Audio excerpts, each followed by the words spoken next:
দারুণ রান 255, কিন্তু সন্তুষ্ট না। কেন শিবম দুবেকে আগে নামানো হয় না? এই ছেলেটা কেন, তারপর কি ভরসা নেই? প্রত্যেকটা ম্যাচ বল হোক ব্যাট হোক বাঁচিয়ে দিয়ে যায়। রান আউট হলে কি তুমি হও। এটা আপনি মানবেন কি মানবেন না জানি না। দেখুন, আমি একদম পুরো লিখে লিখে খেলা দেখছিলাম যে কোথায় কোন কোন ওভার কিভাবে কিভাবে চলছে। আপনি দেখুন, 15 ওভারে 203 এক উইকেট। আমি এক্সপেক্ট করছিলাম ওই সময় শিবম দুবে, কিন্তু 16 ওভারে মাত্র এক জিমিনিশন 1 রান দিলেন এবং 3টে উইকেট তুলে নিলেন। নো, কখনো সূর্যকুমার যাদবের আজকের ম্যাচে সূর্যকুমার যাদবের আগে নয়, আগে শিবম দুবে, হার্দিক পরে। আজকে নয়, আজকে নয়, নয় আমি জানি নয়। 17তম ওভার ডাপি আসলেন, 6 রান দিলেন। 18তম ওভার জিমি আসলেন, 9 রান দিলেন। সেই জিমি যে রান দিচ্ছেন না 3 ওভার 22 রান 3 উইকেট, একটা হ্যাট্রিকের মুখে পড়ে গেছিল। সেই জায়গা থেকে জিমি 20তম ওভার আসলেন, শিবম দুবের সামনে পড়লেন, 24 রান নিয়ে নিলেন। এই ছেলেটাকে আপনি আরো মূল্য দিতে শিখুন স্যার। শিবম দুবেকে আরো বেশি করে দাম দিন, মূল্য দিন। দেখুন, আজকে 255 হ্যাপি, কারণ ওয়ানডে বিশ্বকাপ 2023 ফাইনালে অস্ট্রেলিয়ার বিরুদ্ধে আমরা 240 করেছিলাম ওয়ানডেতে 50 ওভারে।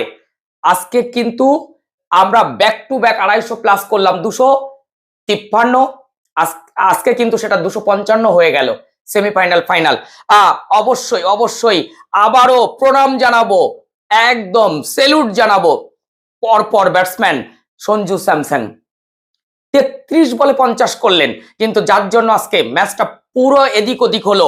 18 বলে 50 অভিষেক। আমি বলেছিলাম অভিষেক শর্মা ফিরে আসবে সেই 2024-এর ফাইনালের মতন, যেখানে একটা ম্যাচেও রান পাচ্ছিলেন না কোহলি।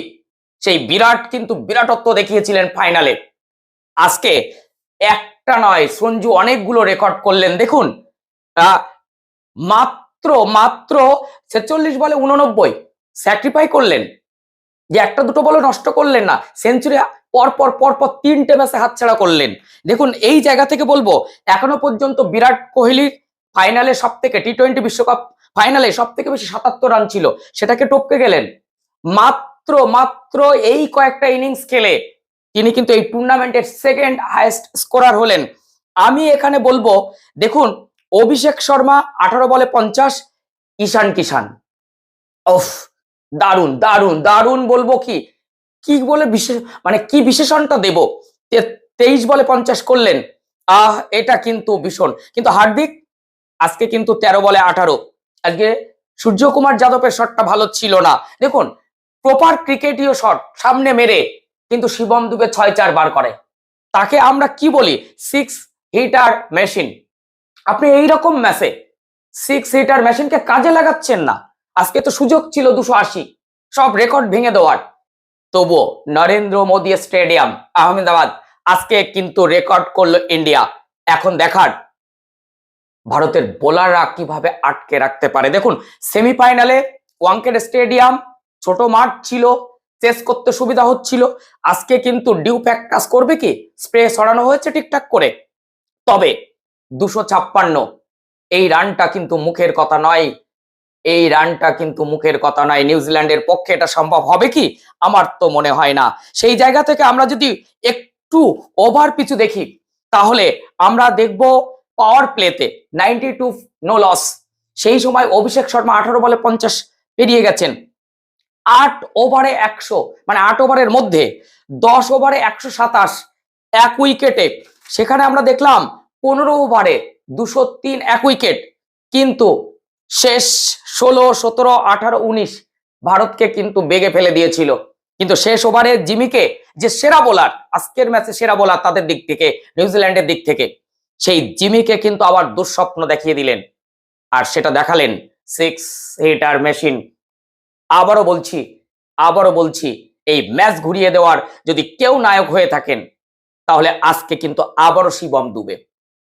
এখন দেখার জসপ্রীত বুমরা, অক্ষর প্যাটেল, আজকে বরুণ কেমন বল করেন সেটা দেখার। আজকে কিন্তু এক পেশে একটা ম্যাচ হতে চলেছে কি না, এটা বেশ একটা তাগড়াই তাগড়াই একটা ম্যাচ হতে চলেছে, যেখানে প্রায় কাছাকাছি চলে যাবে নিউজিল্যান্ড।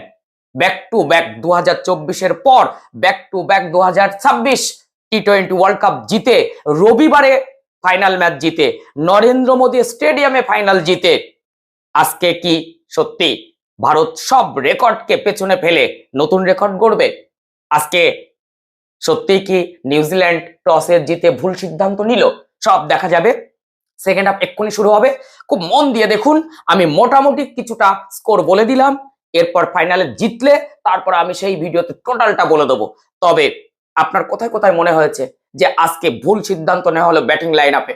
আমার তো মনে হয়েছে অবশ্যই শিবম দুবেকে সেই সময় আসা উচিত যে সময় সূর্যকুমার যাদব আসলেন। আমরা চাইছিলাম ওই সময় একটা বামহাতি, কিন্তু ভুল সিদ্ধান্ত মনে হয় ওইখানে হয়ে গেল। যাই হোক, 280 তো হয়নি, কিন্তু 255 কম নয়।